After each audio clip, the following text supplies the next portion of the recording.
by tonight. Hi, I'm David Naidu. I'm the City Council President. I became City Council President in January.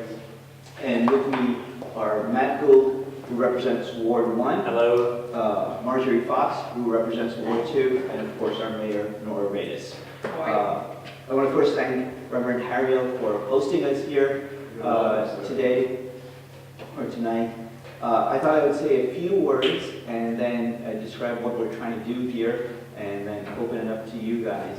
So this is the first time I think this has ever been tried ever in the city of Summit, which is that for council members to come out into the community and meet folks rather than having folks come up to the council and have it a very formalized setting. We want to have kind of an informal discussion with you to find out what your concerns are, whether it's in this particular neighborhood or somewhere else in Summit, that's fine. Let me describe for you what we've been up to for a few minutes at council this year, because Matt and Marjorie were elected last year, and so they began this year as their first year in term. 2 or 3 main projects that we've been working on. The first is, of course, the budget, which, if you don't know, the budget for the city of Summit has come out, and it is a 0% tax increase. There's not going to be a single tax increase for the municipal rate.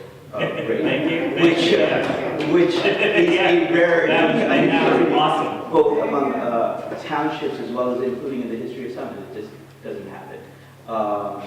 Second, that budget, there's a public comment period that will be on April 17th. So you can come to council, and if you have specific comments on the budget or something, April 17th is the date to come on. The second project that Marjorie's worked very closely on is Hometown Heroes.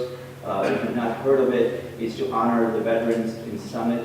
And so we will be having banners hung on DeForest, starting a little bit before Memorial Day and going through till the end of 4th of July. And we will be honoring 100 veterans this year. These are all residents of Summit who either lived here or currently live here. And we have now a waiting list for those. It was a first come, first served kind of application. It was free for people to do it. I've seen what the banners are going to look like. I think it'll be really nice. It's a great way of saying thank you to folks who have served in our armed forces. And we'll take more applications for next year. Right. So if you know anyone who wants to apply, it's on the city website. The application process is pretty easy.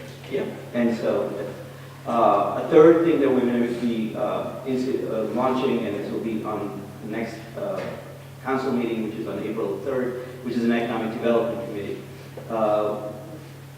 to try to get to a 0% tax rate, or even try to reduce it. One of the big things is how do you do it, right? Because there's only so many services, there's services that people want, and you can't cut necessarily all of those services. And the other thing is to try to grow the pie. And so what we're going to look at is an economic development committee in order not only just look at the downtown, but also neighborhood businesses and what's going on in different neighborhoods and how we as a city can help businesses to thrive and grow and come into the town. We're going to look at what we're good at, what we're not necessarily good at, how we can partner with other communities to enhance our capabilities. So that'll be launched, as I said, at the next council meeting on April 3rd. So as I said, this is the first time we're doing this. We've never done this before. And what the intent here is to get feedback from you guys as to questions that you may have. And if you think you've had your questions answered, you don't have to stay. There's no set time for this to begin. There's no set time for this to end. So if you feel like it's done for you, that's perfectly fine. But we're here to listen to you guys primarily, and to the extent that we have some answers or give guidance, we will do so. But it isn't to say that if we're not giving you an answer, that doesn't mean that we don't care about the question or something. It's just that we don't have it right now. We're taking it. We'll go back to the city staff. We'll talk to them and so forth. So with that, it's really, as I said, open mic night. If folks have questions, feel free to raise your hand, and we can go from there. Thank you. Sebastian. Hi, my name is Sebastian, and I have two concerns. One of them is about lighting on the streets. I don't think that on this side of Summit particularly, there's enough street lamps. I live up on South Street, and there's no street lights whatsoever, so when it's dark out, it's completely pitch black.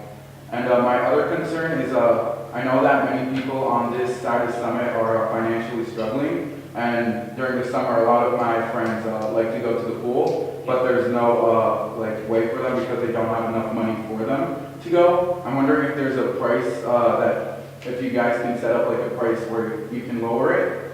And also my concern is why do you have to buy a full like summer membership? Why can't there just be day passes as well?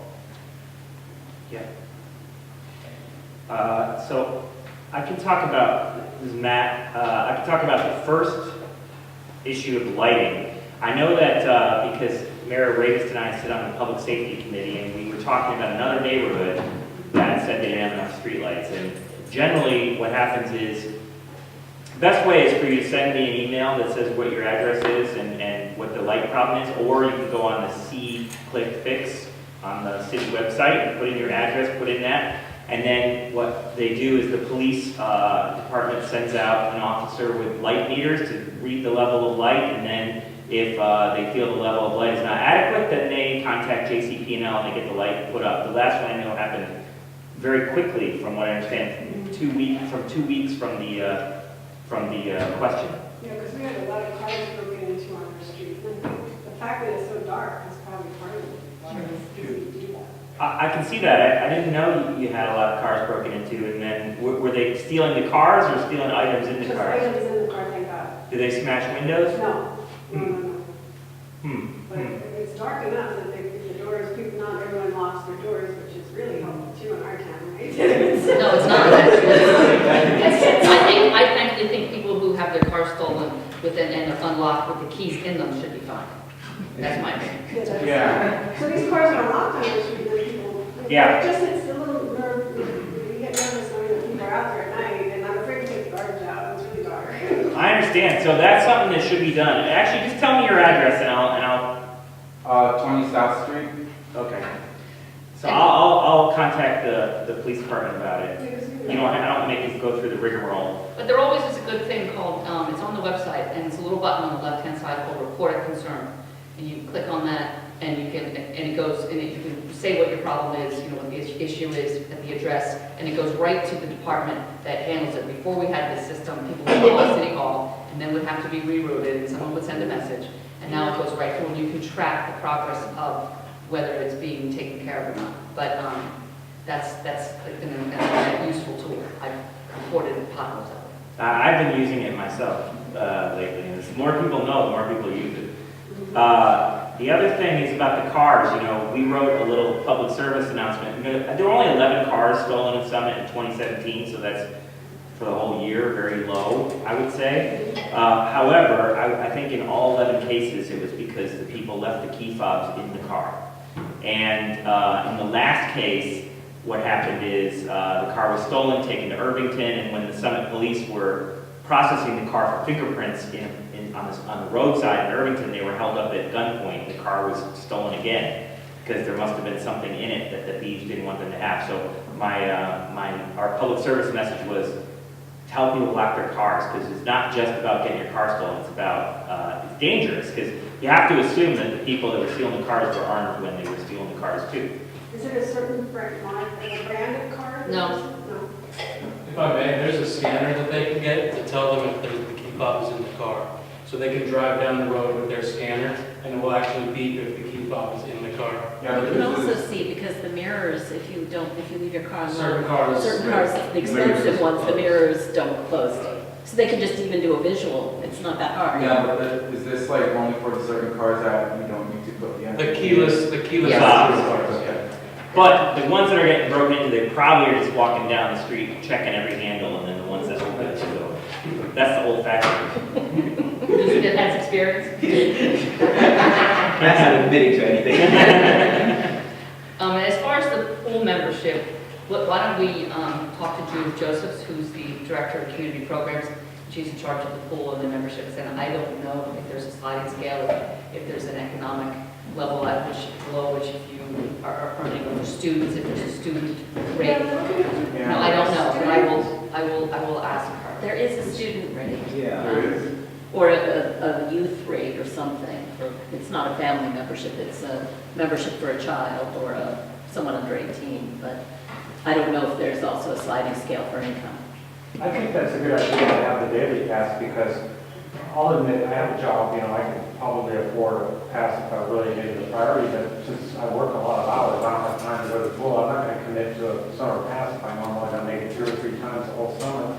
Someone like me would say, yeah, I finally got a Saturday off, I'll go to the pool. But, and that day has to be great for all folks from all. And we know lots of families that work in landscaping, and the only day they go out is like Sunday, they have no time, and it feels, Weekend pass. if it's something for the community, like our library, why do they have to buy like a 3-month or that 1-month option and all I this? do know that one of the reasons behind all this is that the community pool and all the community programs are self-funded. So the fees that they charge pays for everything they do, the concerts on the green, the screen on the green. The city provides very little money to us. It comes, and the golf memberships at the golf course.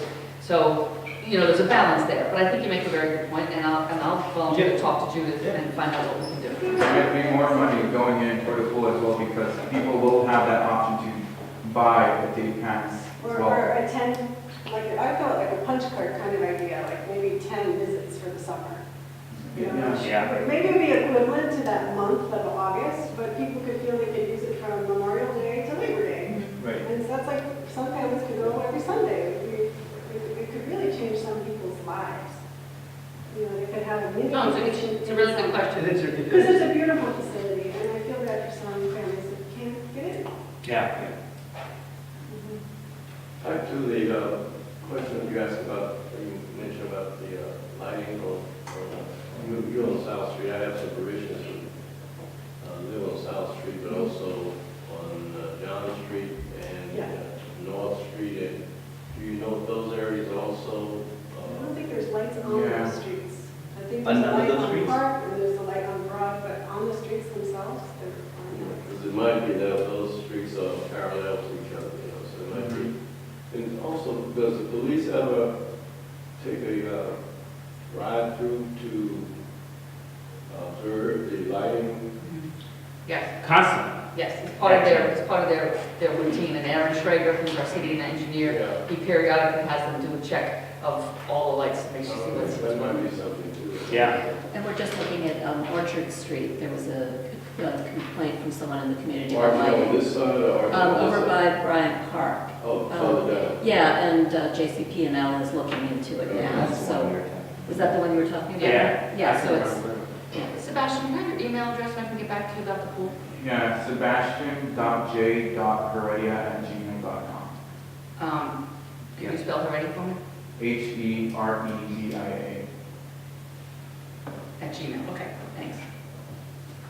Did you have a question? Yeah, Madeline Brown, Barrett, 39 Noble Road. I'm a walker, and I am so thankful that you put the sidewalk on Springfield Avenue. Yes. And that- Thank you. Up Springfield Avenue, it Thank is you. wonderful. Good, glad, yes. But I also drive, and when you're coming down Park Avenue, making that right onto Springfield Avenue, you have to come out pretty far. It wasn't designed. Yeah, because there's this one resident, I'm not sure what the address is exactly, but they have this really, really big bush. It blocks the view from seeing any other cars come up. It's really dangerous. The intersection of Park Park. and Springfield. Yeah. Yes. Yeah.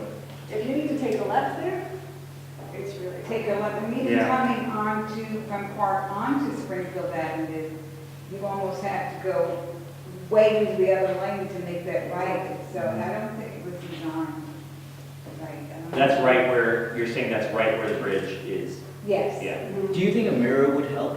If we had a mirror on the other side, Yeah. right? If we put a glass, one of those glass mirrors to Yeah. Oh, that might work. Yeah, like a big convex mirror on the Right, left-hand yeah. side. Yeah, that would help a lot because you could see and then, Yeah, that would help. I I know that one of the reasons that they bumped it out was it's a traffic calming measure, that there was a problem with people speeding too much on Springfield Avenue there. And so it was killing two birds with one stone by building the walkway and bumping it out to make people slow down, which has been successful in terms of slowing down, but maybe it's it's like the law of unintended consequences. Maybe creating another No, that's problem. always been hard to turn there. That's just, it's the way the streets, that intersection, and like that one, that home on the left has a huge bush. It's a beautiful bush. Yeah. You can't see. Well, and there are specific rules about how high a hedge can be or a bush and how far away it has to be from a curb or a corner. So we can look and check to make sure that it's a pretty high hedge that's allowed, because there's a couple of places in town where people don't like how high it is, and the engineer's gone out and measured, and sure enough, it's within the height level, so it's frustrating. But we can check on that. Yeah. But I think a mirror is a good idea. I sit on the Public Works Committee, which would probably be the committee that would handle that, so I'm happy to take care of that. And Okay. if you want to give me your email, I'd be happy to get back to you. Mad, M-A-D, Mm-hmm. Brown, Mm-hmm. Harris, like Harris Springs, Mm-hmm. at Comcast.net. Great, thank you. Anyone else?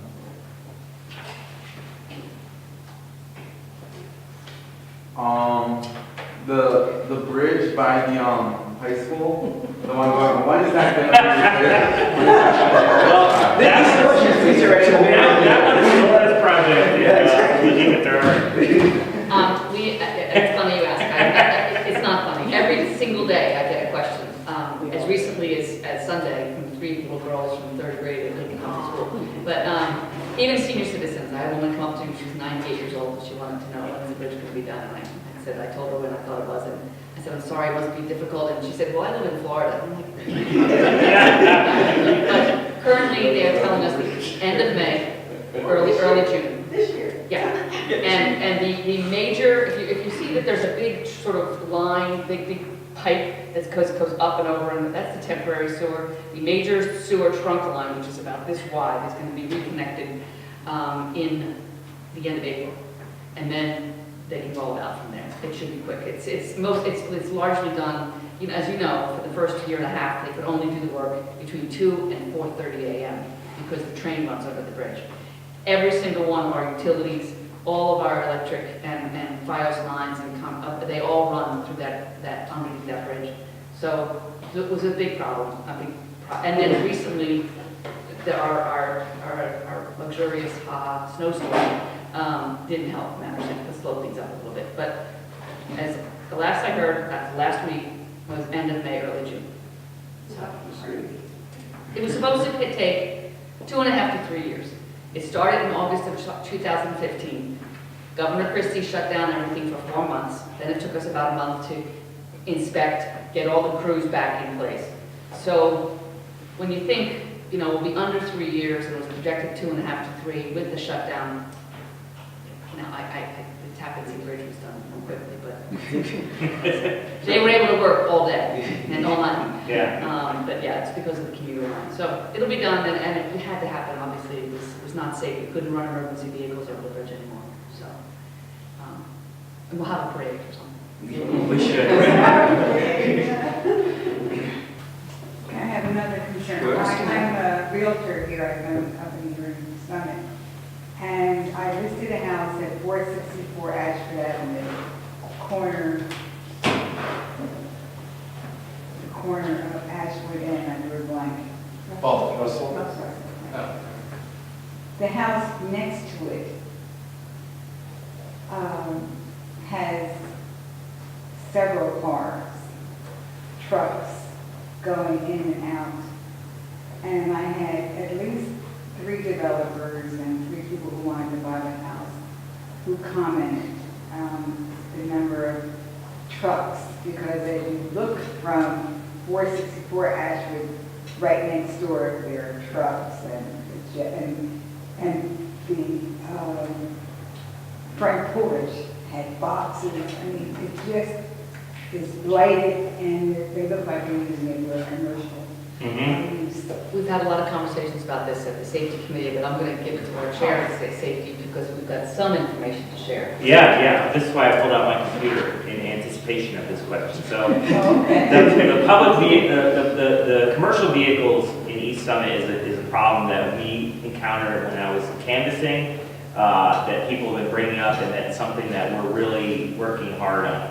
And it's a complex issue because there are certain properties that have called pre-existing non-conforming permission to use commercial vehicles out of them, meaning that they've been using commercial vehicles out of these properties so long that it was before the law said, the ordinance said you couldn't. So we know in fact what 4 of those are, which is 56 Park Avenue, 90 Ashwood, 116 Ashwood, and 123 Orchard Street. So those 4 properties that we know of for sure, there's nothing we can do. They're going to have commercial vehicles there because they're allowed to. Then there are about 12 other properties that we're actively investigating right now, meaning that we have observed commercial vehicles being parked at the property multiple times, so we know that it wasn't someone doing work, it's someone that is running businesses.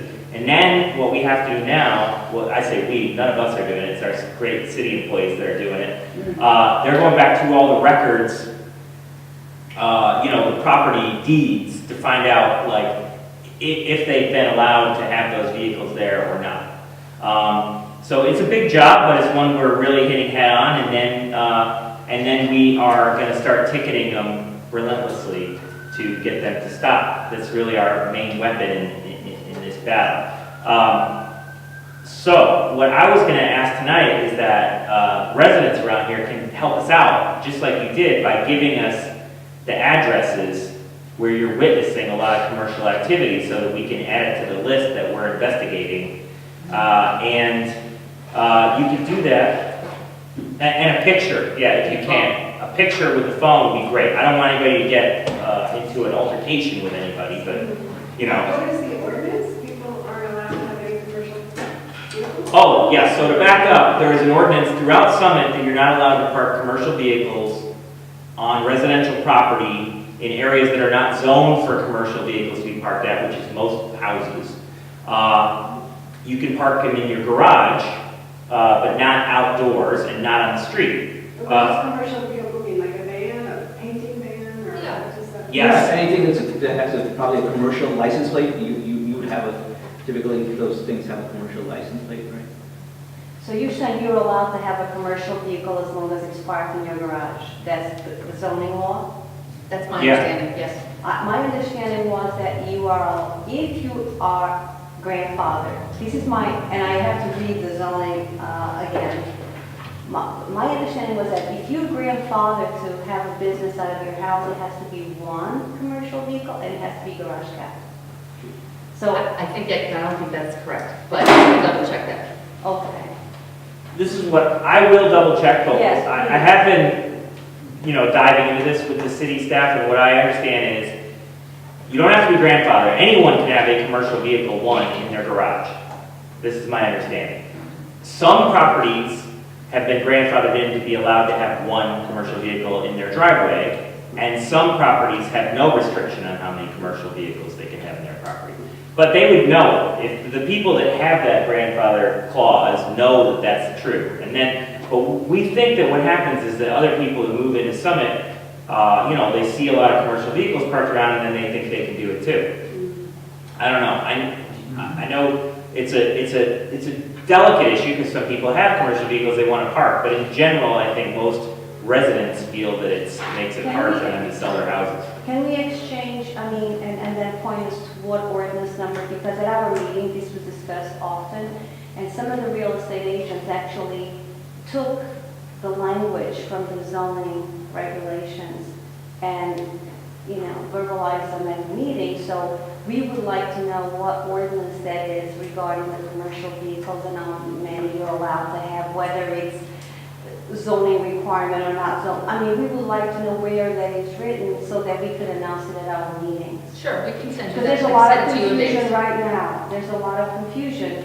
Well, that's why Matt's really working hard to try to drill down to the bottom of this, but. I mean, but that should be known, if you could just pass it on to David so that we could disseminate it to the group. I understand, yes. You know, because that's a known, right? But we haven't come up with that, everybody being allowed to have a commercial vehicle as long as it's garage kept. That has not come up yet. I mean, this is new, this is just Well, new. as I said, we'll find the ordinance and send it to you. Yes, I appreciate that. Yeah, and I'm sorry if I'm wrong about that, but I thought if it's your garage, you can put what you want in your garage, that was my.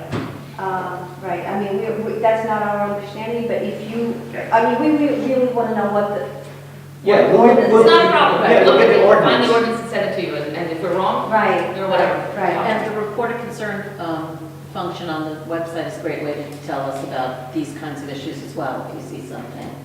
It's Yeah, well, we great need for to the know what non- the ordinance is, though. We No, need to no, know I'm what just the ordinance saying is generally, first, like if before you see a file house that's a complaint. concern, if it's not well maintained, if there are packages or, you know, any other kind of disrepair, the report of concern function on the website is a great way to do that. What is it called? It's report of concern, so if you go to Report the of city concern, website, okay. it's on the bottom left, I Okay. believe it's, All right.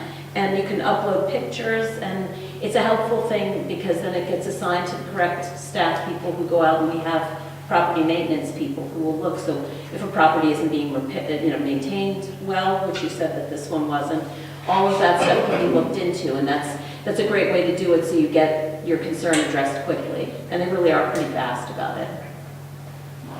I mean, I want to thank, I don't know who was involved in this, but our street has been pretty cleaned up. I mean, there's Well, some James homes is- that have been remodeled, ours substantially remodeled, so I would like to think that I live in a residential area and it's been pretty clean now. I mean, it looks residential now. Yeah, I want to second the thanks to the town. I didn't want to speak too much, but I'm going to give somebody else a chance. But, you know, I'm David Skates, I'm president of the East Summit Association. I'm curious what these meetings, what they're talking about. Yeah, and the issue, you know, because I've been speaking with Chief Weck, what we would like to also prevent is, we don't want to harass people that are working within the law. If they've been grandfathered, we need to know who these people are so that we don't keep pestering them by calling the police or reporting things. And if they're abusing the system, but they're within their right to have like 7 or 8 trucks, we need to know that too. So if the tenant, East Summit needs to take it to the next step and take it to the state level and get you guys off the hook, that's sort of what we're getting at. Because I spoke with Chief Weck, and you know, he's got a lot of work to do, and I don't want to keep calling on the same places that have been grandfathered. We have to find another way to deal with it. Right. So that's why I've been kind of pushing the folks to let us. It looks like you have 4 that you know, and you're working on 16 others, and I'll get to you later. I wasn't kind of half asleep right now. It's been a long day, but I want to get those 4 that you know about so we don't keep running into the ground. Yeah. And then some cowboy comes in from out of town and starts something. Those are the ones we really have to hit first. Yeah, and we don't want to harass builders and contractors, we just don't want people running businesses out of Yeah. residential neighborhoods. And we're actually very aware of that because, like has been said, that there's a lot of renovations going on in East Summit. And we are aware that there's a lot of trucks that are here legitimately working on a lot of projects around here. We don't want to disturb them. I mean, we've been working on our house. And the point is, if you've already got a lot of trucks in the town already sitting there because they're housing them constantly, then the trucks that come in and do work, they don't have anywhere to park it. We have places on Hughes Place where we're competing with the trucks that are already there. The new trucks can't even come in and do the work. Yeah. It gets really crowded. Because in East Summit, the property sizes are smaller, 10th of an acre lots, and we're really, I mean, that's why I live here, because I don't want to take care of a large lot on an empty nester. So we don't have a lot of room to play with here, so we probably complain at a little bit higher rate than other places where you can hide a truck in the woods somewhere. Here, you know, we see everything. Yeah. The city started that Uber pilot program to help alleviate some of the parking concerns around the train station. Could you guys give a quick update on where that is? Well, it's changed from Uber to Lyft. Right, yeah.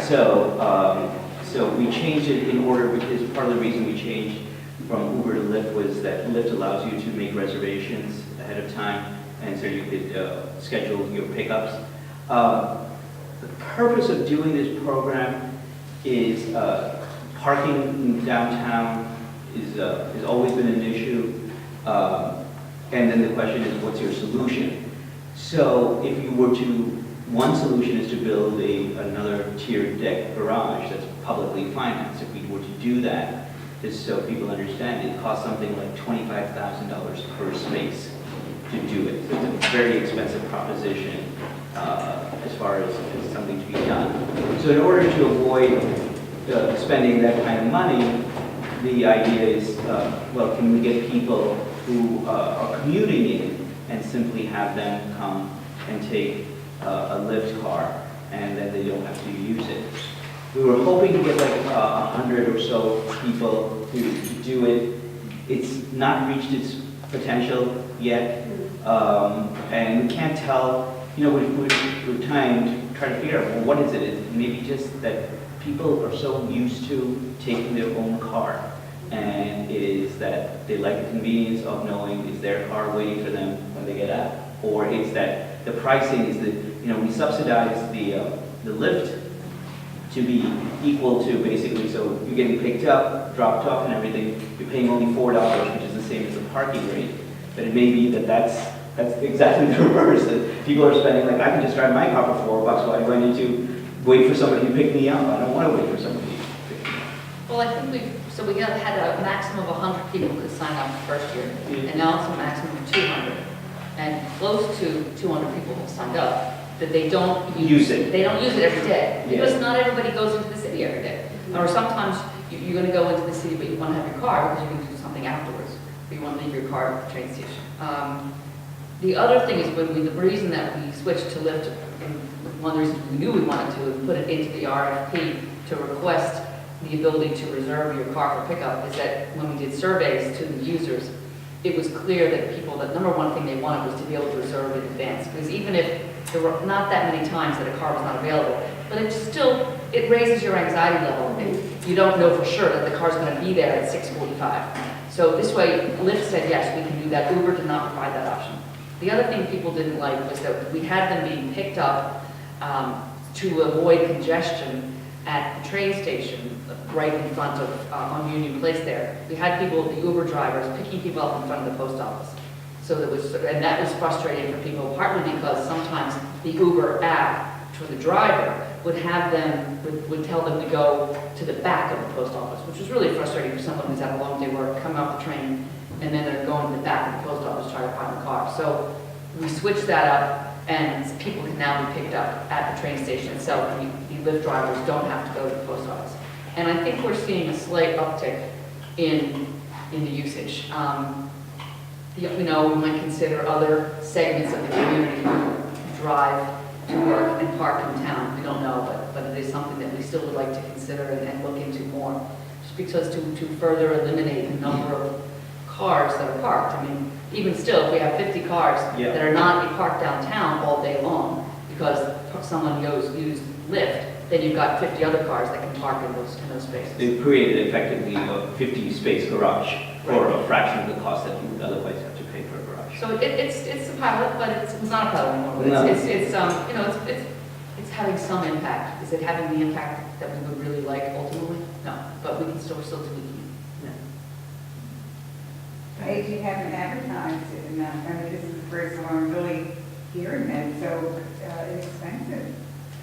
Yeah, I mean, I know we've advertised it a fair amount. I think, people have to regulate. It's the same cost, right? So you're not spending any more money than you would if you were driving your car. But it's for registered commuters. Yes. So if you're not a commuter Monthly into the pass. city, because it picks you up at your home, takes you to the train station, takes you to the train station and back. It's not just for doing So if all you're kinds. going to the theater on Wednesday, you can't. Not unless you're a registered commuter. No.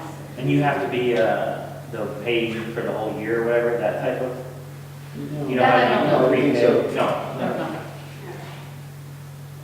It's something I'd love some help with, if you have thoughts, is about advertising in general, because a lot of times we talk to our really good media office, Amy Cairns, and she puts stuff out everywhere, and then people haven't seen stuff, and I don't know.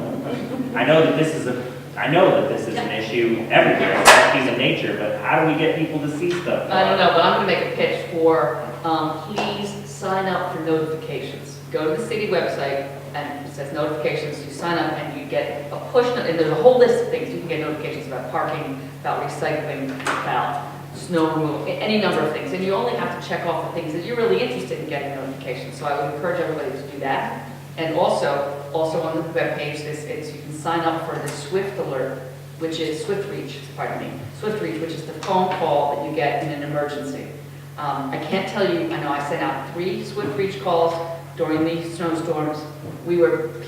Notifications went out by email, anybody who had signed up, and there's several thousand, but it's still not everyone.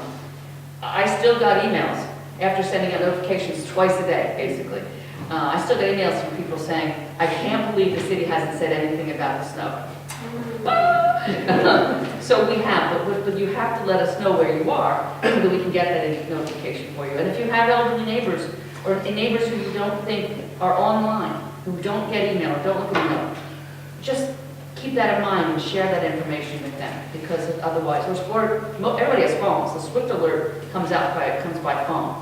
So, and the email. If you have power. If you have power. Right, but, You can send this book, Steve. Yeah, but town crier. we sent one out in advance, so before the power went out. So letting people know that what was happening. So, try to get your elderly neighbors to sign up for the Swift Reach as well. What was the first one you mentioned? Notifications. Just notification. It's on the website, just And then another one, Swift Reach. Swift Reach. Swift Reach. Speaking to notifications, we got the email during the storm that said that trash would get pushed back a day, some things in town were canceled. I found it very helpful.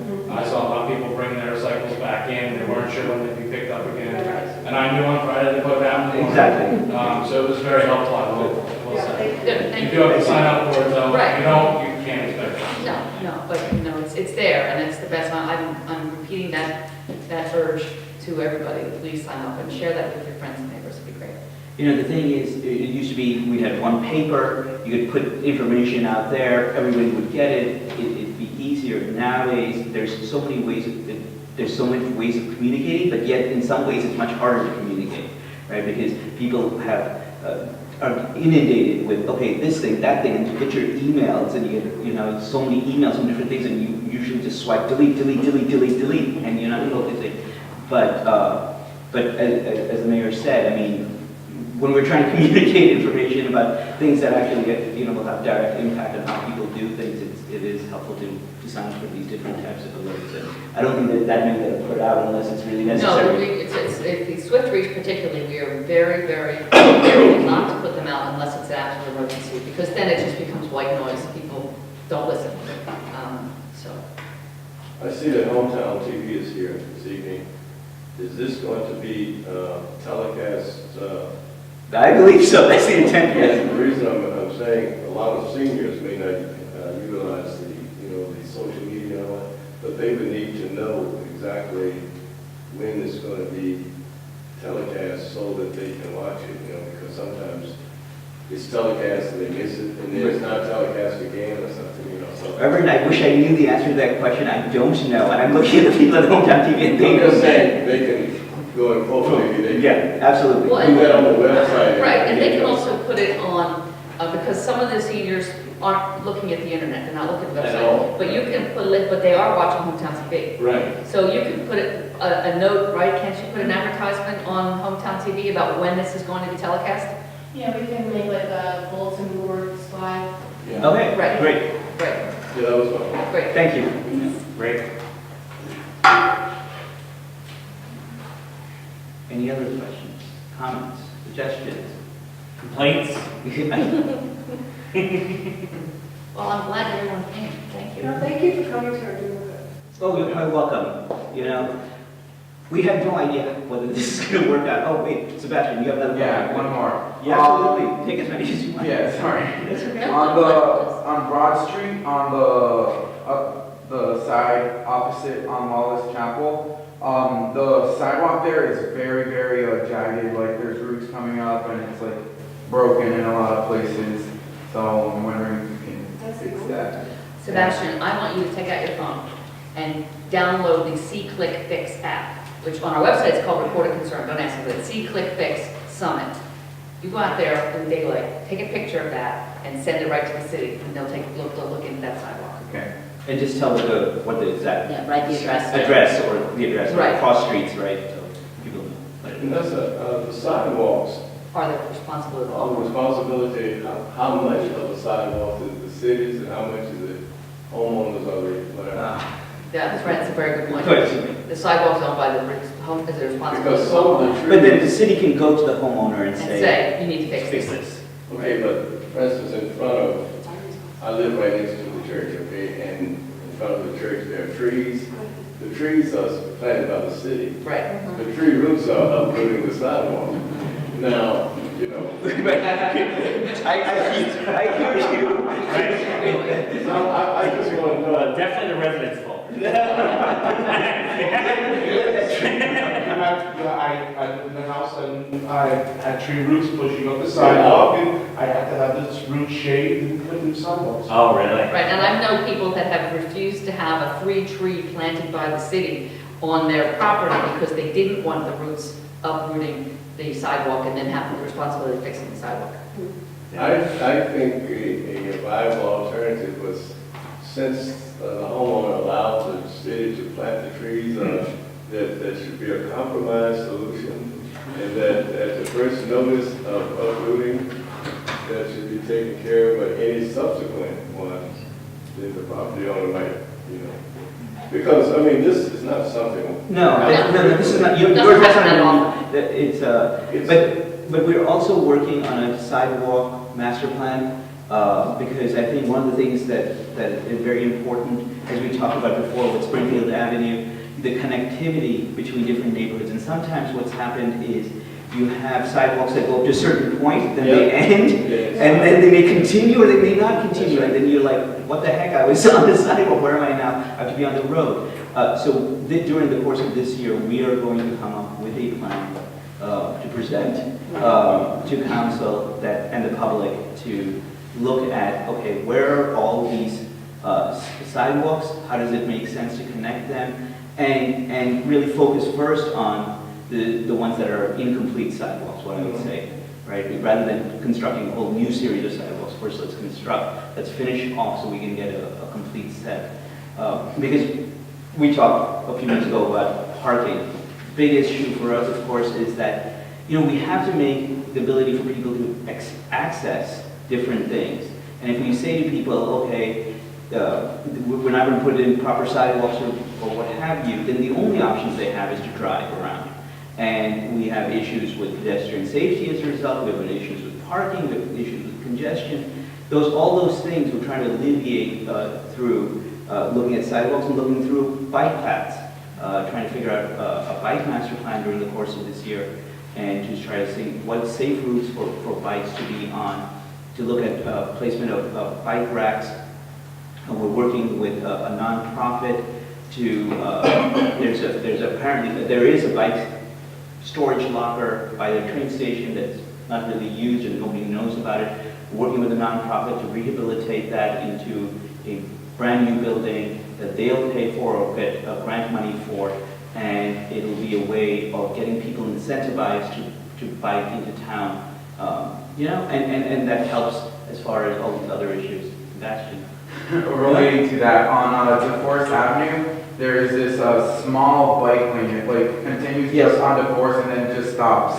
I'm not sure if you can maybe add more bike lanes in Summit to make it safer for bikers, because I bike a lot too to school when it's warmer out, and on DeForest it just. Well, that's what that's master plan about. Right. We need to Kind look of at safe bike. safe bikes, right? With some streets you really can't do it at because it's just based upon the narrowness of the street. And some streets actually would benefit from having a bike lane because it's a traffic calming measure, right? Because if you see lines on the street denoting bikes, and when you start seeing bikes there, people automatically have to slow down. And so that's the other issue. A lot of neighborhoods, there are people that just zoom through a neighborhood, and many times it's residents, but there's also lots of times that it's a cut-through street, and it's used as a cut-through street by people. I don't think people realize we had the master plan done, and during the course of the master plan, they looked at traffic, and on Broad Street, about 17,000 cars pass per day. It is one of the busiest streets in New Jersey. Okay? That's, Where are they going? they're going through town, in and out, different places. When I heard that number, I was shocked. I was like, that has to be wrong. They're like, no, we did. So it is a very, very busy because of the train station, because of how we're situated vis-a-vis Overlook Hospital with 24, 78, all of this kind of stuff. We're in the middle of it. And so, I think part of it, people don't necessarily feel every day that impact, but certainly that is a lot of traffic going through our town.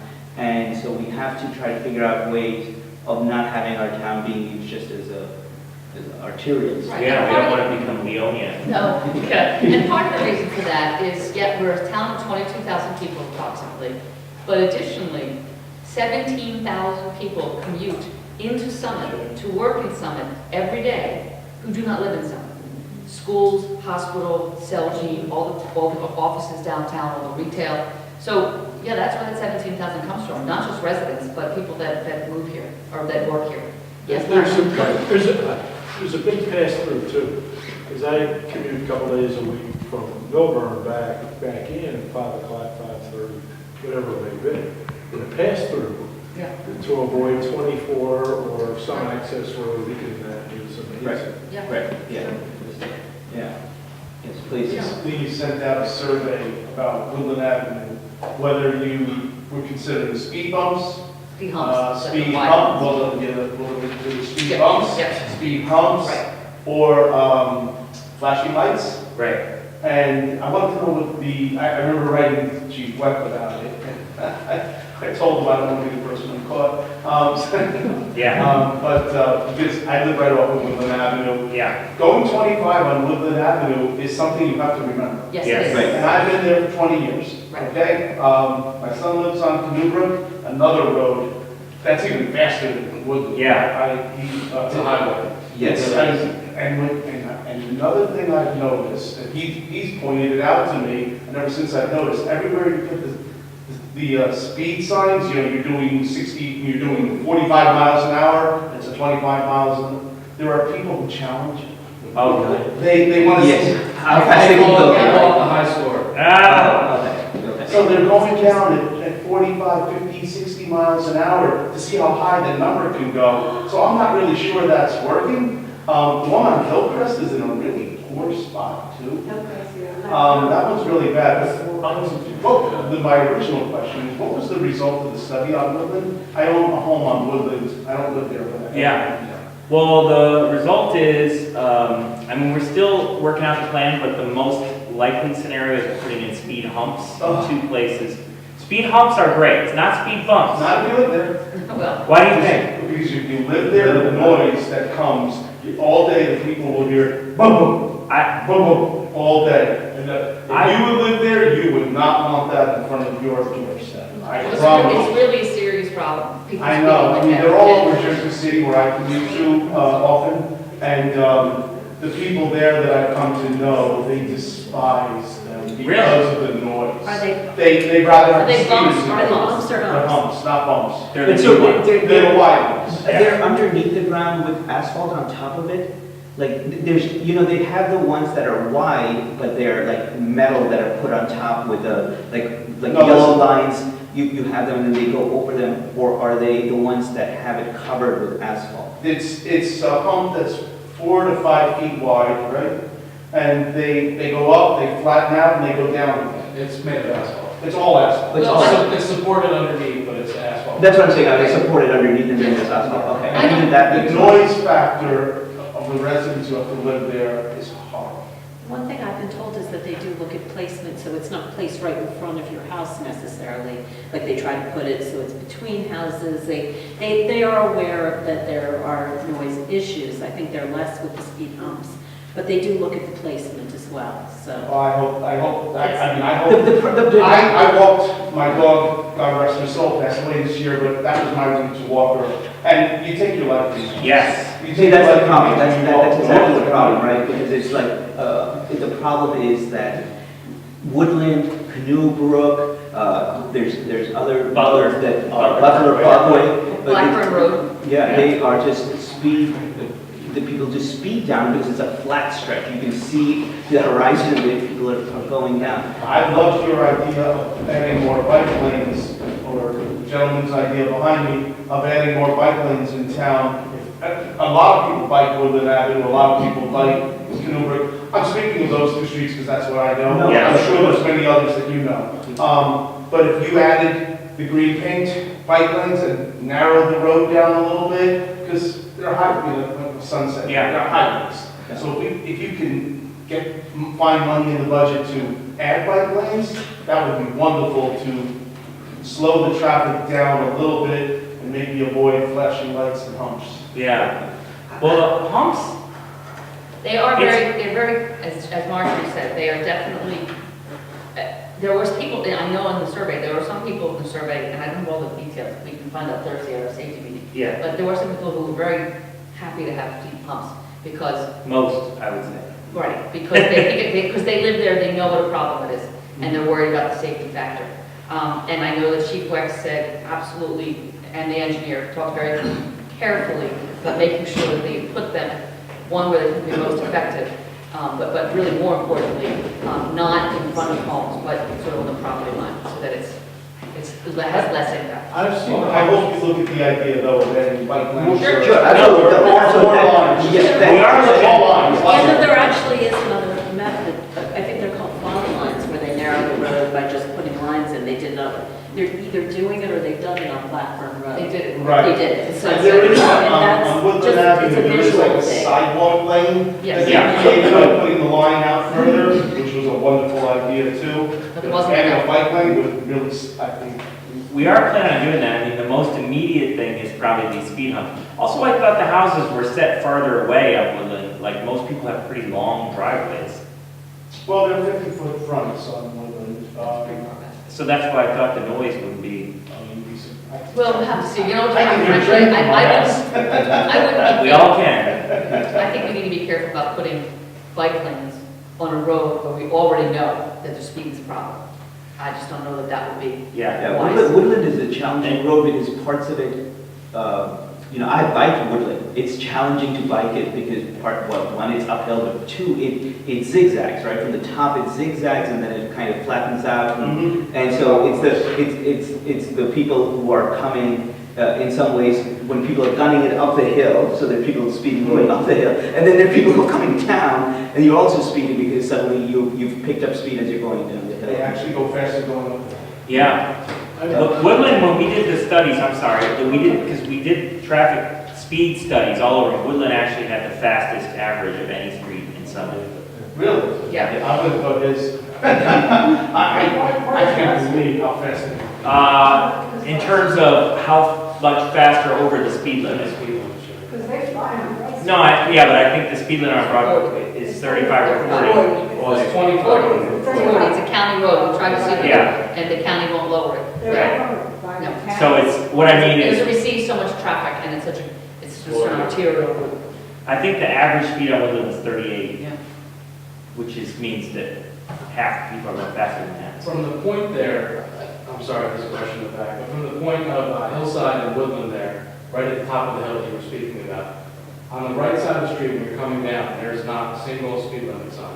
I noticed that. Okay, well That may also help, just because I don't think out-of-towners or people we talked about before may shoot through town or use that to avoid. Yeah, I just don't think they know. If they're not using an app like Waze or something that tells them I what the think- speed limit is, they don't know until they get to the very end.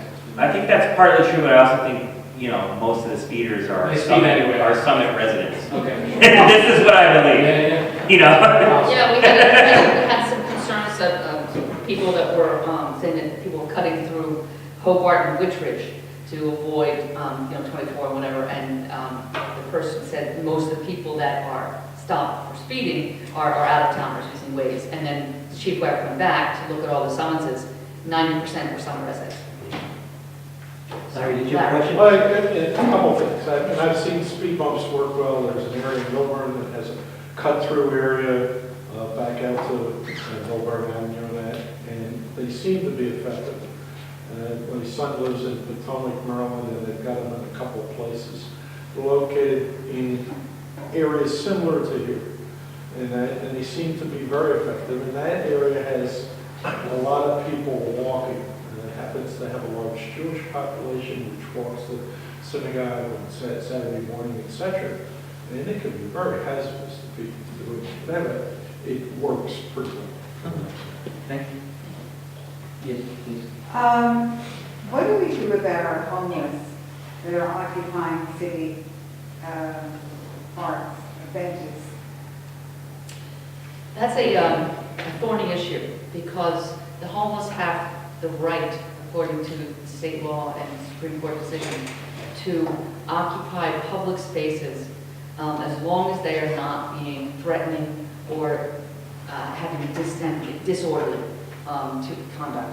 So, and when you, for instance, one gentleman was at the library and was when he was benign and not doing anything, there was nothing we could do. But when he would go into the library and unfortunately urinate or take the bathroom space or yell or threaten clients of the library, then the staff had to call the police and document it, and there had to be a certain number of those before a judge could say, okay, you can't be in this space anymore because it's disorderly conduct and misbehavior.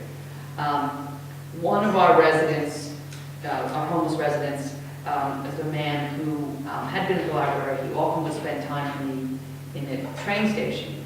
And I'm actually pretty happy to say that there's a gentleman, well, we had a meeting with New Jersey Transit. 4 of them came up, transit police. 4 of them came up to the city about 4 weeks ago. And one of their officers is specifically trained in social work. He had spent about 8 months trying to gain the trust of this gentleman. And he did over time. It took a long time. And he was able to, and New Jersey Transit paid for it.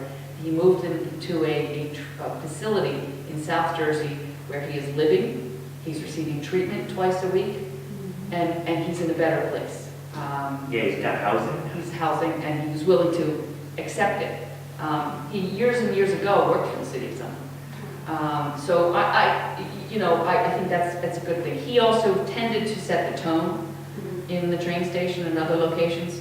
So I think that's the process. You have to the combination of patience and trust and saying to individuals who are breaking the law or are threatening residents that that we can't do that. That's not acceptable. But the same token, if someone is just sitting on a bench, not bothering anybody, just because you don't look like what you're seeing, they're not hurting anybody or bothering anyone, we cannot displace them. We're also trying to take a rehabilitative approach. We're never going to round them up, put them in a van, and drive them to Milburn and drop them off. There has happened in Summit. Our police have seen police from other towns dropping folks off the train station. Yeah. And our train station is now closed from about 2 a.m. until 4:30 when trains are not. When I first became mayor, we had a meeting with Jersey Transit, and I said, we're not running trains. Why are we leaving this building open? And they also have committed to doing a better job of cleaning the train station. One of the other things, the Summit Interfaith Council has formed a committee with 3 H's, hunger, homeless, and housing. And hopefully we're going to be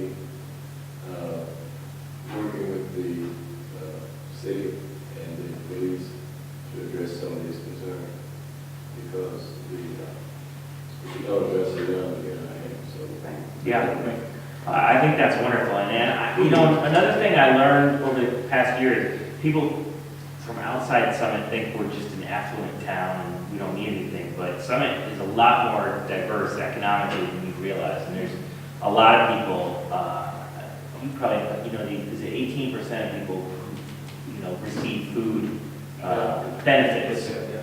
So, and that's that's a big percentage, so, you know, so it's definitely, yeah, a multi-faceted approach to homeless in Summit. And hunger, food insecurity is a bigger issue in Summit than people realize. Yeah.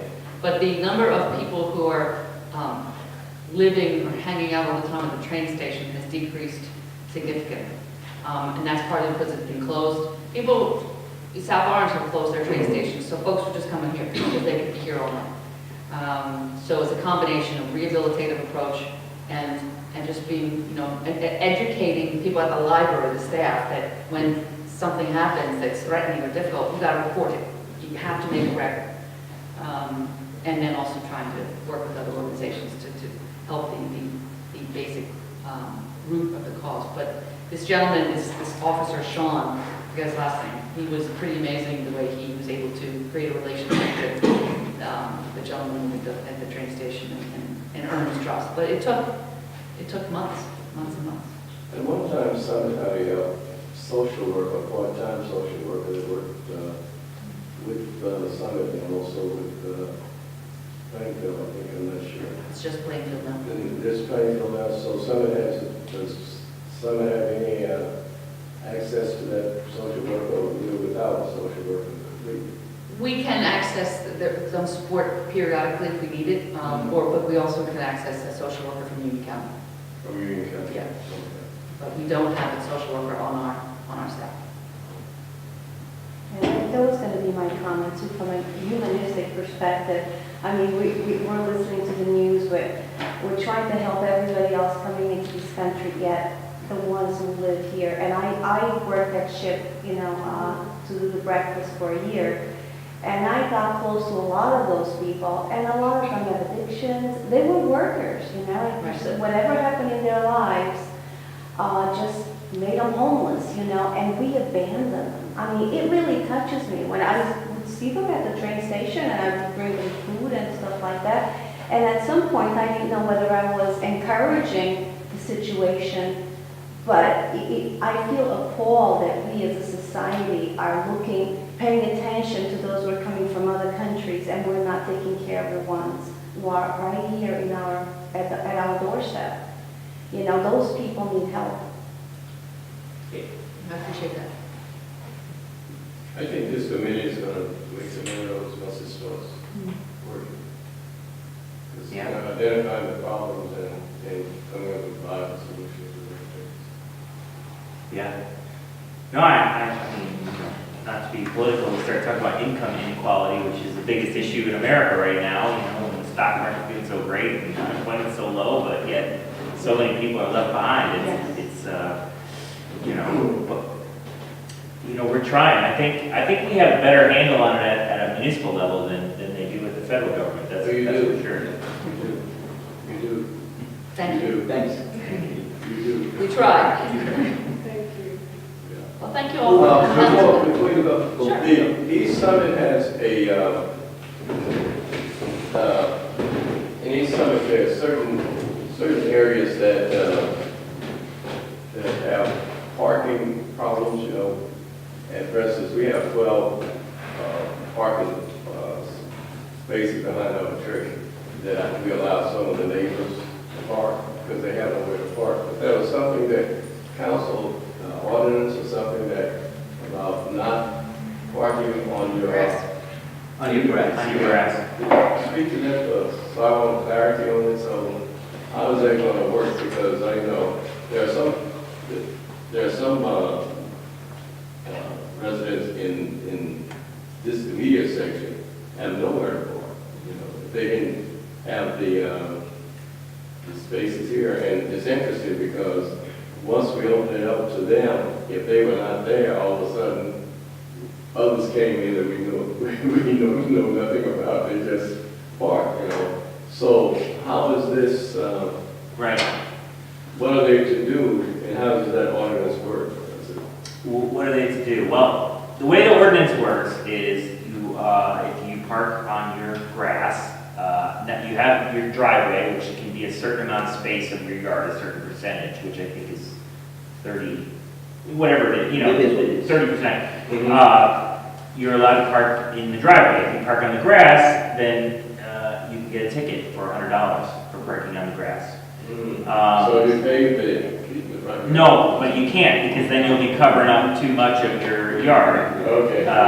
There's a floor area ratio, you can't go ahead. Why, you know, it's a quality of life issue, again, for the neighbors. It's a quality of life issue. It's also it's a safety issue because if you have so many cars that you're parking up the whole driveway and the whole yard, it could be an indicator that there's more people in the house than the house is built for, which is dangerous, which we've seen in Summit. And it's something that, you know, we felt that we should do.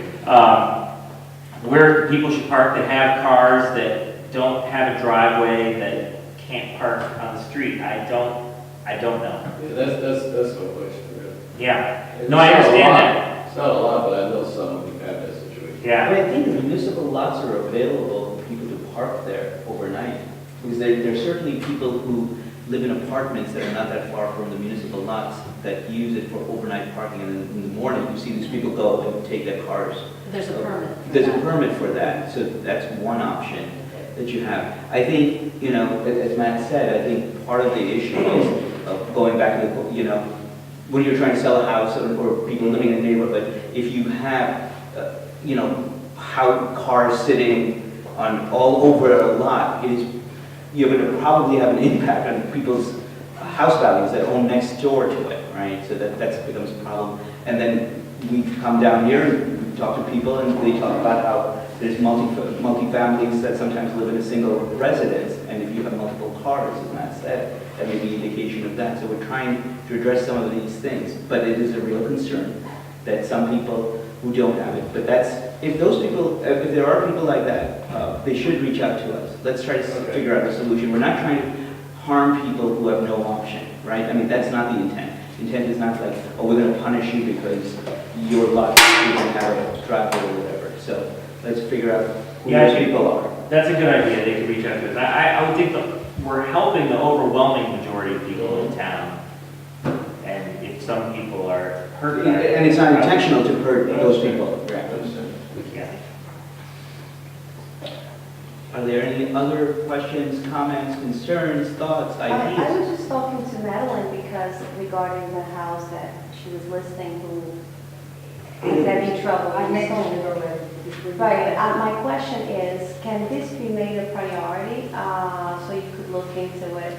And, because now the owners are trying to sell it, and it still can't sell. Can this particular house or this situation be made a priority so that? Well, so this is next door to 464 Ashwood. Do you know if it's on the left side or the right side? It's on the same side of the It's street. on the same side.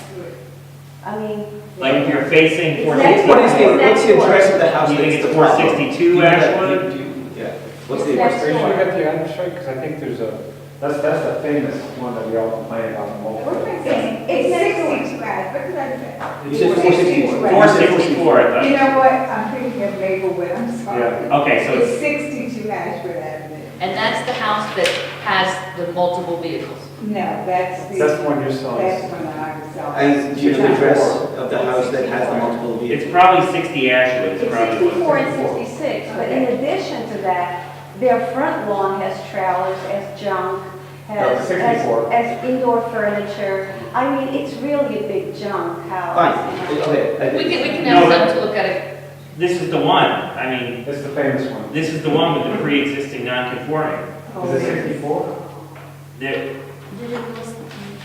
Sorry, can you just- Why don't we look into it rather than doing this on the fly, right? So, because I have it written down, I mean, yes, you're right, David, but if you give me 5 seconds, because I have it written down, the ones that, Okay. There wasn't one of the four. We're just asking to make it a priority so we Yeah. can stop talking about it. We've been talking about it for Right. at least 6 months. So we can have a look at it, but to be honest with you, the people that are doing this are in the Department of Community Services, and that's the folks that get the permits and the applications and the building stuff and the zoning, and they're swamped. We've got a million people that are always complaining that they're not getting their permit applications and all that stuff fast enough. So they're not gonna be able to take that whole staff off and find the answer to this question right away, these questions. But we can certainly ask them in this list of 16 to put 64 at the top of the list. I appreciate Can it. I also Yeah. just point, there's two separate issues, right, what you've identified. One issue is dealing with a potential non-conforming use dealing with the cars. A separate and apart issue is having all this other material that has nothing to do with it. And that's Marjorie's point when she said, you know, go and give a notification. And we can do that, but it's also helpful for residents rather than us just saying, you know, we have this. Just do that because that's a separate and apart property maintenance issue where you can't go ahead and put, you know, sofas outside and all this kind of stuff and have junk sitting out there. So that's a separate and apart issue. So Yeah, a third issue is if they are parking on the lawn, not parking on the lawn. No, they just have trailers. Well, a trailer. I mean, it's parking been lot. there, you know, those trailers that are driven by trucks, you know, they have like an open trailer with stuff in it. All right, Anyway, Well, I no. took pictures, I already sent them to the council a few months ago, and I was hoping that someone would follow up on I've it. never seen these pictures. I haven't seen that. This was before the election. I still didn't see This it. was at late last year. And we've given them to them, and they are following up, but it takes time. This is not just a matter of looking at a quick file. They've got to go all the way back, to all the prior deeds, and see if there's any way that we can determine were these people allowed to park things there, park vehicles there, commercial vehicles, before the ordinance that says you can't park them on. If that was there, it was what's called, it was a pre-existing non-conforming use. I don't know that that's the case, but that's what they have to ascertain. But I'm going to give you my card now, and on the back, it's got the city website and reported concern to remind you to take pictures and do that. And then, as we said, we can ask the Department of Community Services to put this particular, I mean, there's a list of 16 that they're going to look into. You got to start somewhere, might as well And start with you. I'll forward the email, maybe an easier way is to continue, because we already had a lot of communications regarding this. I'll just forward the email to all of you, and Great. you'll know where it all started. Sorry, you yep, know. that'd be great. Thank We're you. trying to prioritize the heaviest offenders and work our way down. We have a plan here, we want to give you the ones that we think are the most. Fair enough. Because That's helpful. we may get hit in all directions on some of these places. No, that would be very helpful. Thank That'd you. be great, thank you. I mean, my heart just goes out to the older couple. This is a couple who's in their 70s, maybe 80s, and they're already moved out of the house. They're living in Plainfield. They're coming over to kind of shovel. I see them like barely walking, and I'm saying, we can't do anything. They've been in Summit for 40 years. Yeah, no, Can we do something for this couple? No, we hear you, but I think we've outlined, What you we know, can do. what we can do. There's two ways of dealing with different aspects of it, and once these, you know, we'll get moving on it. But I mean, on their behalf, I appreciate that. absolutely. thanks, Ellen. Any other questions, comments? No, I have a question, but I just want to thank you and Mayor Reedus and Councilwoman Fox and Councilman Fu for this first monumental step in coming to this part of Summit particularly for the first community listening session. Thank you. And I'm hoping that this will catch on and spread like wildfire, because it's needed and it really reflects the interest of you, of the city, because many residents cannot and will not be coming to City Hall, will not be watching the council meetings on television. But when they know that you're concerned enough to come into their neighborhood, and it's not an election year, particularly. For David, it is. That's simply because. Not yet.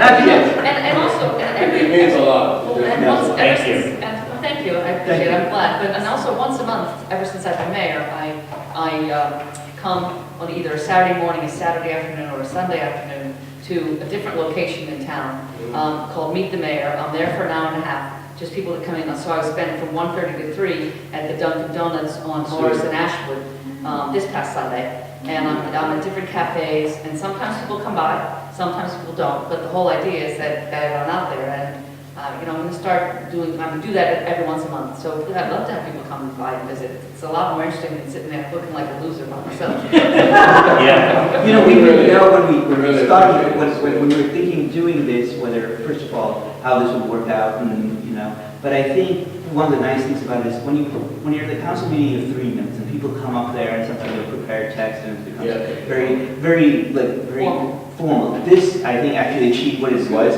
because not only did we have a conversation with you guys, you had a conversations with each other, and we got so much more information from what's going on about stuff. So thank you all for coming out. And please spread the word that we're going to have another one at the First Aid Squad at the end of, I think, May or beginning of June. It's June 13th. Does that sound right? Yes, that is it. June 13th. Thank you, Margie. just June making 13th that up. at 7 p.m.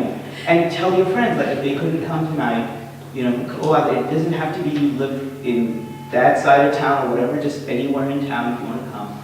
You can get stuff, and then now we have notes to follow up on, so it's cool. So, We have cards over there. Thank you, yeah, we've got cards over here. Cards. all right, thank you all.